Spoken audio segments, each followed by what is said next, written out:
ఉదాహరణకి ప్రభు అయినటువంటి యేసుక్రీస్తు వారు ఉన్నారు. ఆయన జీవిత ప్రారంభంలోనే మొదలైంది శ్రమలో. పుట్టడానికి స్థలం లేదు ఆయనకి. ఉందా? లేదు. పుట్టిన తర్వాత 2 సంవత్సరాలు ఇంకా రాకముందే హేరోదు రాజు చేత ప్రాణాపాయ గండం ఉంది ఆయనకి. కనుక దేవుడు ఏం చెప్పాడు అంటే, నీవు ఈ బాలుడిని తీసుకుని ఐగుప్తు దేశానికి వెళ్ళిపో అన్నాడు. అతనిని బాలుడిని చంప చూచిన వారు ఎవరైతే ఉన్నారో వారు చనిపోయినాక నేను పిలిపిస్తానులే కానీ నువ్వు వెళ్ళు అన్నాడు. మరియు యోసేపులు యోసును తీసుకుని వాళ్ళు ఐగుప్తు దేశానికి వెళ్ళిపోయారు. హేరోదు చచ్చిపోయిన తర్వాత అప్పుడు దేవుడు మళ్ళా ఐగుప్తుని విడిచి రమ్మంటే వాళ్ళు వచ్చారు. అంటే బాల్యంలోనే అతను ఒక పరదేశిగా వేరే దేశానికి వెళ్ళాల్సిన పరిస్థితి వచ్చింది. తర్వాత ఆయన ఎదిగి సేవ ప్రారంభించడానికి ముందు ఉపవాసం ఉండి ప్రార్థన చేస్తే ఆ ప్రార్థన అనంతరం ఇంకా లోకనాథుడైనటువంటి సాతాని వచ్చి ఆయన నేరుగా శోధించటం మనం చూస్తాం. ఎన్ని రకాలుగా? 3 రకాలుగా శోధించాడు ఆయన్ని. ఆహార విషయంలో శోధించాడు, అలాగనే అధికారం విషయంలో శోధించాడు, అలాగనే లోక రాజ్యాలన్నిటిని చూపించి అవి ఇస్తానని ఆశ పెట్టాడు. అంటే లోకాశ ఎక్కడ ఆయన పడలేదు. ఆ తర్వాత సేవ పరిచర్యలు మనం గమనిస్తే యేసును వెంబడించేటువంటి వాళ్ళు, యేసును అంగీకరించే వాళ్ళు కొంతమంది అయితే, ఆయన చెప్పే ప్రతి బోధ వినటానికి వచ్చిన వారిలో కనీసం ఎంతో కొంతమంది ఆయన్ని పట్టుకోవటానికి వచ్చిన వాళ్ళు చాలా మంది ఉన్నారు. మాటల్లో ఎక్కడ దొరుకుతాడు, చేష్టల్లో ఎక్కడ దొరుకుతాడు, ప్రవర్తనలో ఎక్కడ దొరుకుతాడు. కాబట్టి ఆయన ఏ విధంగా ఇరికించి తప్పించాలి అంటే నేరస్తులు నిలబెట్టాలి అని ప్రారంభం నుంచి ఆయన్ని కారాడుతూనే ఉన్నారు. ఒకనొక సమయంలో అయితే ఆయన రాళ్లతో చంపడానికి రాళ్ళు కూడా ఎత్తారు, కానీ ఆయన అక్కడి నుంచి తప్పించుకుని వెళ్ళిపోయాడు. ఇంకా తర్వాత చూస్తే వీళ్ళందరి కొరకు ఆయన భయంకరమైన శిలువ మరణాన్ని అనుభవించాల్సిన పరిస్థితి వచ్చింది. అంటే మరి దేవుని మాట అంటే ఇలా వస్తాయా అండి? ఖచ్చితంగా వస్తాయి. ఎవరైనా మీరు దేవుని నమ్ముకోండి, నీ కష్టాలు పోతాయి, నీ బాధలు పోతాయి, హాయిగా జీవించవచ్చు అని చెప్తే అది పచ్చి అబద్ధం అని మీరు గుర్తెట్టుకోండి. ప్రభువుకి తప్పలేదండి. ఆయనేమన్నాడు, ప్రభు ఏమంటున్నాడు, నన్ను వెంబడింపగోరువాడు ఏం చేయాలట? తన సిలువనెత్తుకొని తన్ను తాను ఉపేక్షించుకొని నన్ను వెంబడించాలి. అంటే తన సిలువనెత్తుకొని అంటే సిలువ అనేది శ్రమలకు సూచన. క్రీస్తు కొరకు బ్రతుకుతుంటే వచ్చేటువంటి శ్రమలను భరిస్తూనే, వాటిని మోసుకొని, వాటిని అధిగమిస్తూనే ఆయన వెంబడించాల్సిన పరిస్థితి ఉంది. అది మొదటి శతాబ్దంలో ఉన్న క్రైస్తవులకు బాగా అనుభవం అది.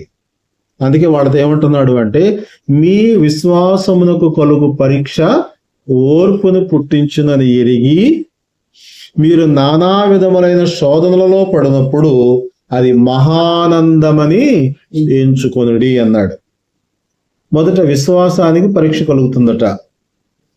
మనం చాలాసార్లు నేర్చుకున్నాం, విశ్వాసము అంటే కంటికి కనిపించేటువంటిది కాదు, నిరీక్షింపబడు వాటికి నిజ స్వరూపమును అదృశ్యమైనవి ఉన్నవని చెప్పటమే విశ్వాసపు రుజువు. అంటే కంటికి కనబడేది కాదు. రక్షణ ఉంది, రక్షణ పొందానని చెప్తున్నాం మనం. చూపించు ఒకసారి, కనిపించుద్దా? విశ్వాసం ఉంది అన్నావు, ఎలా ఉంటుందో చూపించు ఒకసారి. పరలోకం ఉంది, ఎవరైనా చూసి వచ్చారా? అంటే ఇవన్నీ కనిపించవు కానీ ఉన్నాయి అని చెప్తాం మనం. దానినే విశ్వాసం అన్నాడు. ఈ విశ్వాస సంబంధమైన జీవితాన్ని కలిగేటువంటి పరీక్షలో మనలో ఓర్పును పుట్టిస్తాయట. కొంతమంది ఇలా శ్రమ రాగానే జారిపోతారు, లోకంలో కలిసిపోతారు. ఇంకా వాళ్ళు ఎప్పటికీ వాళ్ళ జీవితంలో జయాన్ని పొందలేరు. ఎప్పుడైతే మనిషికి పరీక్ష అనేటువంటిది వస్తుందో అది తనను బలవంతునిగా చేస్తుంది. మీరు గమనించుకోండి, మన పిల్లలు చదువుతారు, శుభ్రంగా సంవత్సరం అంతా మా పిల్లలకు చదువు చెప్పండి, కానీ ఒక్కసారి కూడా మీరు పరీక్షలు పెట్టొద్దు అన్నాం అనుకోండి, ఎలాగుంటుంది? అంతే, ఒక మాటలో చెప్పాలంటే పనికిరాని చదువు అది. అది మనకు అబ్బిందో లేదో, అర్థమయ్యిందో లేదో, దాన్ని వాడు జీర్ణించుకున్నాడో లేదో, ఇవన్నీ తెలియాలంటే ఏం చేయాలి? పరీక్ష ఉండాలి. పరీక్షలో పాస్ అయితే అప్పుడు అతనికి అది అర్థమైందని అర్థం.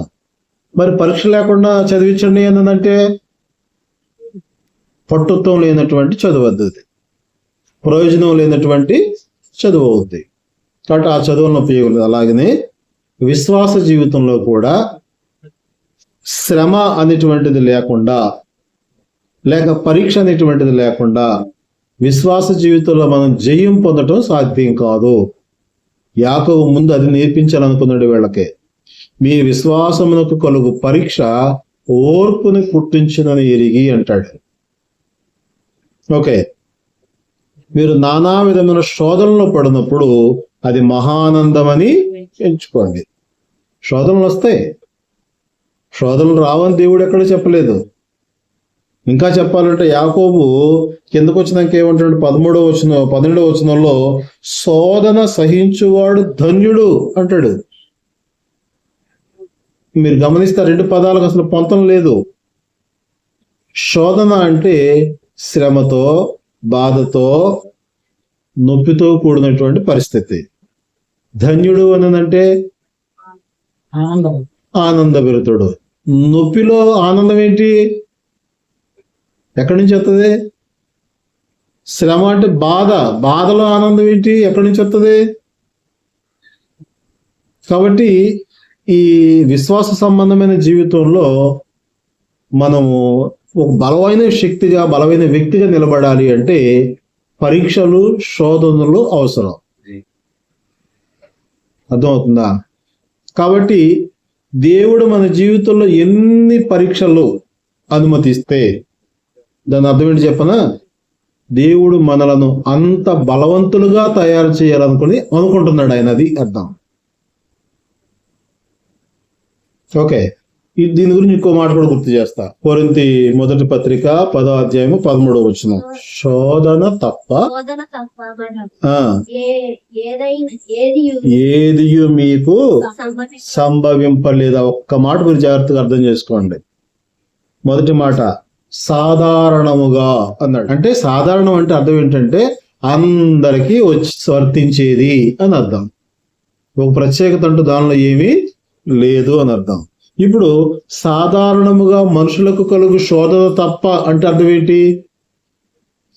అది అందరికి వచ్చేయే అని చెప్పాడు. సాధారణముగా మనుషులకు కలుగు శోధన తప్ప మరేది మీకు సంభవించలేదు అన్నాడు.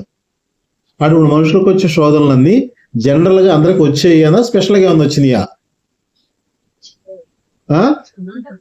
అందరికి వచ్చేయే, కానీ అది మనకొక్కడికే వచ్చినట్టుగా మన భావన గనక మనం దాన్ని స్పెషల్గా చూస్తున్నాం శోధనని.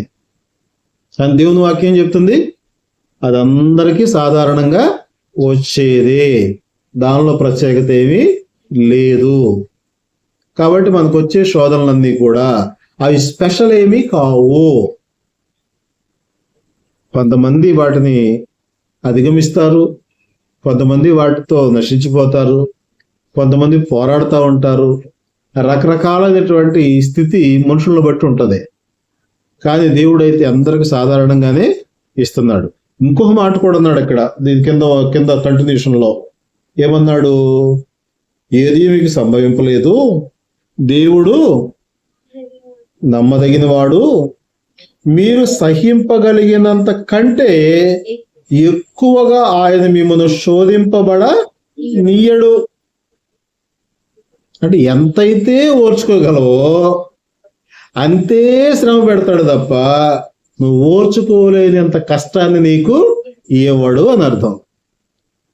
ఇప్పుడు దీన్ని బట్టి మనం ఏం అర్థం చేసుకోవాలి? కష్టం వచ్చినప్పుడు, శ్రమ వచ్చినప్పుడు, శోధన వచ్చినప్పుడు ఏం అర్థం చేసుకోవాలి? ఏంటో ఈ శోధనలు ఏంటో, ఈ బతికేంటో అనాలా? మరి ఏం చేయాలి? ఏం చేయాలి? ఒక శోధన దేవుడు నా జీవితంలో అనుమతించాడు అంటే నన్ను ఇంకా బలవంతునిగా చేయటానికి, నాలో ఇంకా దేవుడు తనకు చిత్తాన్ని జరిగించేదానికి నాకు ఒక అవకాశాన్ని ఇచ్చాడు అని భావించాలి. నేను ఎంతైతే భరించగలనో అంతే నాకు శోధన దేవుడు అనుమతించాడు. దేవుని అనుమతి లేకుండా రాదండి. మళ్ళీ శోధన అయినా మేలైనా దేవుని అనుమతి లేకుండా రాదు. వచ్చింది ఏంటి? దాని ఉద్దేశం ఏంటంటే మనం దాన్ని భరించగలము, దాన్ని సహించగలము, దాన్ని ఎదుర్కోగలము అనేటువంటి దాన్ని మనకిస్తాడు. ఇప్పుడు మన సామర్థ్యం ఏంటో, మన ఓపిక ఏంటో మనల్ని రక్షించి కన్న తండ్రికి తెలీదా? మరి తెలిసినప్పుడు ఆయన మనల్ని పరీక్షించేదానికి శోధన అనుభవిస్తే ఆ శోధన గురించి మనం ఎందుకు గొనుక్కుంటున్నాం? ఎందుకు సనుక్కుంటున్నాం? ఎందుకు దాన్ని బట్టి బాధపడిపోతున్నాం? నేను దీన్ని జయించాలనేటువంటి పౌరుషం ఎందుకు రావట్లేదు మనకి? అవగాహన లేక. అంటే తండ్రి ఇలాంటి వాడు అనేటువంటి ఎంత ప్రేమ గలవాడు అర్థం కాక, రెండవది మన విషయంలో దేవుడు ఏం ఆలోచిస్తున్నాడో తెలియక అలా మాట్లాడతాం తప్ప వాస్తవానికి మనం కూడా దేవుడు అంటే ద్వేషంతో కాదు. అర్థమవుతుందా? అని ఇక్కడ ఏమన్నాడు అంటే కొరింథీ పత్రికలో, సాధారణముగా మనుషులకు కలుగు శోధన తప్ప మరి ఏది మీకు సంభవింపలేదు. దేవుడు నమ్మదగిన వాడు, మీరు సహింపగలిగినంత కంటే ఎక్కువగా ఆయన మిమ్మల్ని శోధింపబడనీయడు. అసలు దాటి రానివ్వడంట. ఏది ఎంత బరువు వీళ్ళు భరించగలరు అనుకుంటే అంతకంటే ఎక్కువగా రానియడంట. తర్వాత ఏమన్నాడు చూడండి, అంతేకాదు సహింపగలుగుటకు ఆయన శోధనతో కూడా తప్పించుకొను మార్గమును కలుగు చేయును. శోధన ఇస్తాడు, ఆ శోధన తప్పించుకునే మార్గాన్ని కూడా మనం ఏం చేస్తాం? శోధన రాగానే ముందుకు బెంబేలెత్తిపోతాం. మన సొంత తెలివితేటలతో దీన్ని ఎలాగైనా తప్పించుకోవాలి, ఏ విధంగా దీనిలోంచి మనం బయటపడాలని సొంత తెలివితేటలతో దాన్ని తప్పించుకునే ప్రయత్నం చేస్తాం తప్ప వాస్తవానికి దీని ద్వారా దేవుడు నాకు ఏది నేర్పబోతున్నాడు అనే విషయాన్ని ఆలోచించాం. ఈ శోధన ద్వారా నేను ఇంకా ఏమి తెలుసుకోవాలని దేవుడు కోరుకుంటున్నాడని ఆలోచించాం. ఇంత అమాయకంగా ఉండబట్టి శోధనలంటే మనకు భయం, శ్రమలంటే మనకి హడలం. వాస్తవానికి యాకోబు చెప్పినట్లుగా ఈ విశ్వాసాన్ని కలిగేటువంటి పరీక్షలు ఓర్పుని పుట్టిస్తాయి, ఇంకా మనల్ని బలవంతులనుగా చేస్తాయి. కాబట్టి బలవంతులుగా ఉండేదానికి మనం ముందుకెళ్దామా? లేదు లేదు అవన్నీ నేను ఎక్కడ సహిస్తానులే, ఉన్న మటుకు సార్లే దేవాడు దీవించేసాయి అంటావా? ఏమనాలి? ఏమనాలి? నేనేంటో నీకు తెలుసు నాయన, నా సామర్థ్యం ఏంటో నీకు తెలుసును, నా మనసు ఏంటో నీకు తెలుసును. నీ పిల్లల విషయంలో వారికి ఏమి ఇవ్వాలో కూడా నీకును తెలుసును. కాబట్టి నీ చిత్తానుసారంగా నన్ను నడిపించు అనాలి. నీకు చిన్న ఉదాహరణ చెప్తున్నా. యేసు ప్రభువు శిలువ మరణం పొందుతాడు అనే ఉద్దేశంతోనే లోకానికి పంపించబడ్డాడు. ఆయన వచ్చాడు. నేను శిలువ మరణం పొందాలన్న సంగతి ఆయనకు కూడా ముందుగానే తెలుసు. 3.5 సంవత్సరాలు సువార్త చేశాడు. ఆ తర్వాత శిలువ మరణానికి వెళ్లే ముందు ఆయన ఇంకా ఈ రాత్రి బంధిస్తారు అనగా ఆ రాత్రి ఆయన తోటకి వెళ్ళి ప్రార్థన చేసేటప్పుడు ఏమని ప్రార్థన చేశాడు? తండ్రి నీ చిత్తమైతే ఈ గిన్నె నా యొద్ద నుండి తొలగించు అన్నాడు. గిన్నె అంటే అక్కడ ఆయన పొందబోయే శ్రమలు అని అర్థం. ఓకేనా?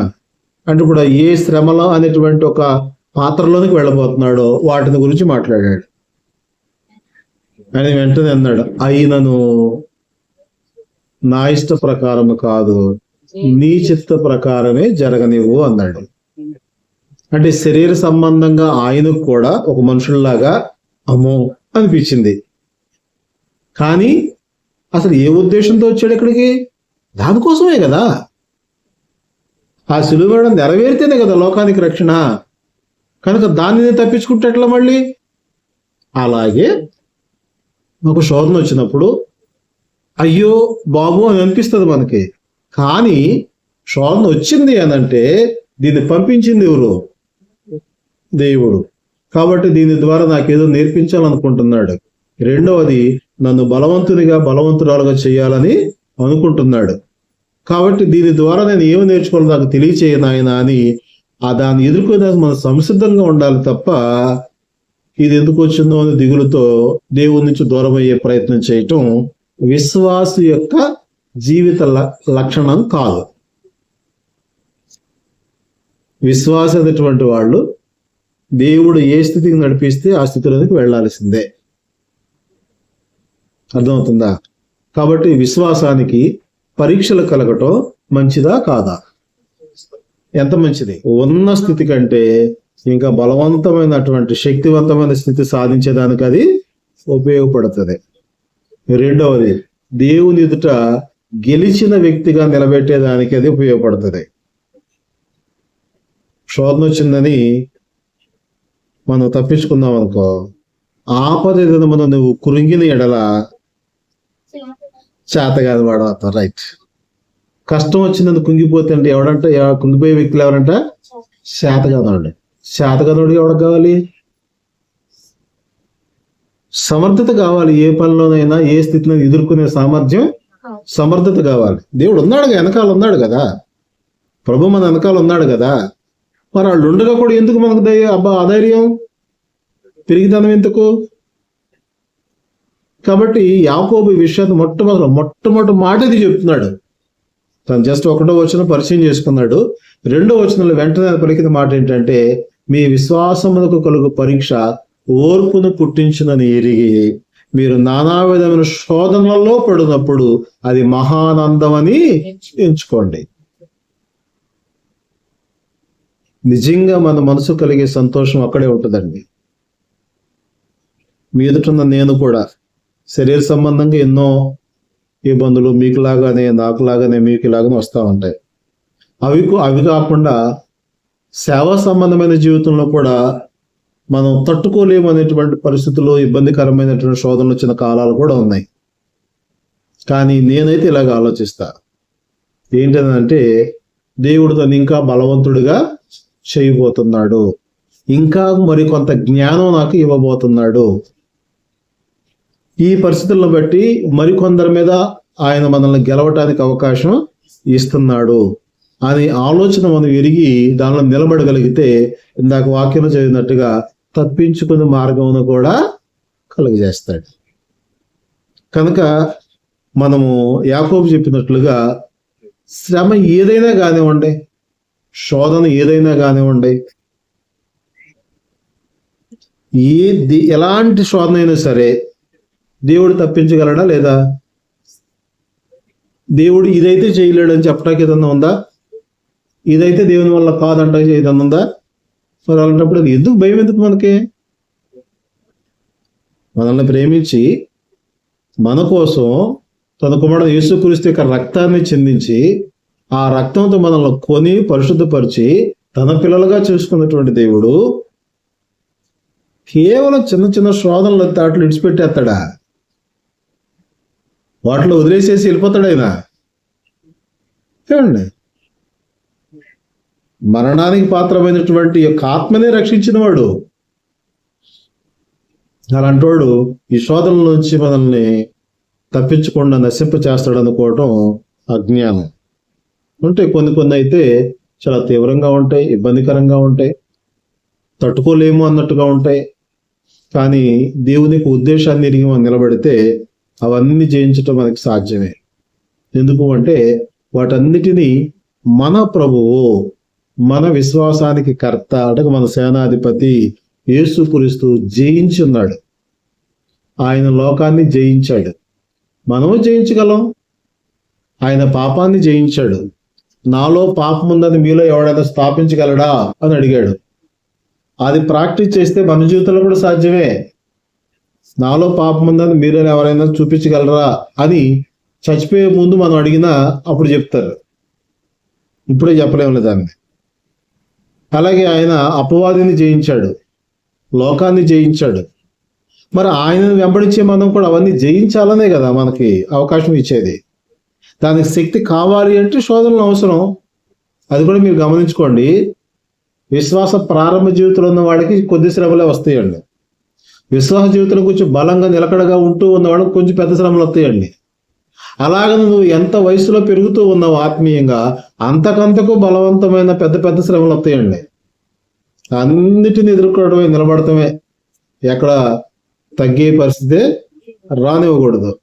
ఎందుకు అంటే మనల్ని పిలిచినటువంటి వాడు నమ్మదగినటువంటి వాడు, అబద్ధమాడ నేరనటువంటి మనసు కలిగినటువంటి దేవుడు. కాబట్టి అలాంటి దేవుని దగ్గరికి వచ్చినప్పుడు మన విశ్వాస విషయంలో ఒక్కటే, పౌలన్నట్లుగా, అయ్యా నీ చిత్తాన్ని బట్టి నన్ను బ్రతికించినా నీకో స్తోత్రం, లేదా ఈ లోపల నుంచి నన్ను తప్పించినా నీకో స్తోత్రం అనాలి తప్ప ఇంకో మాట మన మనసులో ఉండకూడదు. ఇక